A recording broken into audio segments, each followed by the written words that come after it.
yesterday and we were talking about having kids someday. What if we didn't have kids?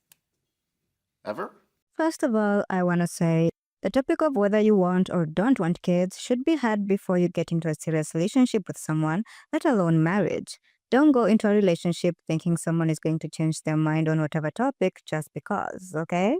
You both need to be aligned in your values before you take the next big step, or one of you will have to heavily compromise or destroy everything you've built together. I've been thinking lately that maybe I don't want kids.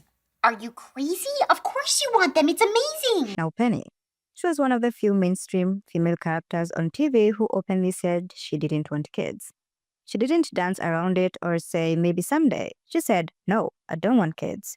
And for a moment, it felt like the show was finally letting a woman exist without the expectation of motherhood.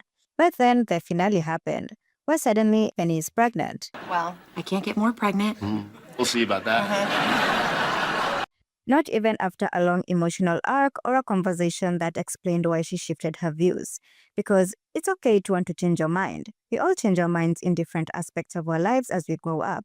It would have been a different story if they included a story on how her perspective and priorities have changed as she got older. But no, the show just handed her a pregnancy and expected the audience to accept it as a happy ending.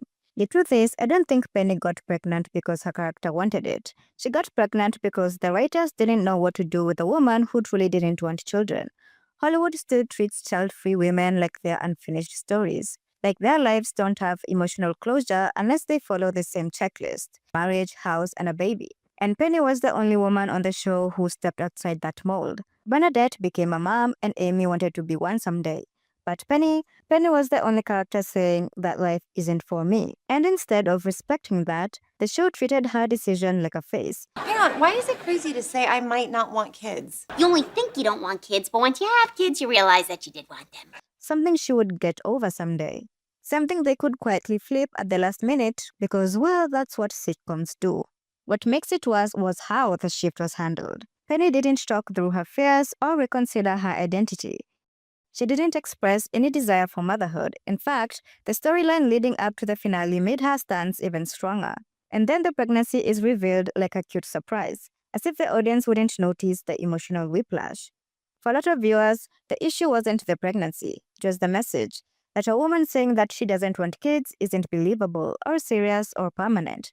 The show reduced a real, valid choice into a plot twist. And that matters because for child-free women watching, women who already get pressure from family, friends, and society, Penny was representation. Not everyone needs to have kids to be fulfilled. That version of Penny mattered, and the finale just erased her autonomy. And in the process, it reinforced an old Hollywood myth that every woman is destined for motherhood, even the ones who say they're not. Penny's ending isn't offensive because she got pregnant. It's offensive because she didn't choose it. And for a show built on celebrating individuality, intelligence, and unconventional people, it's sad that the most radical thing Penny could have done was the one thing the writers couldn't imagine letting her keep. I know it's scary, but you're gonna be a great mom. I know it'd be great, but the point is I don't want to be one.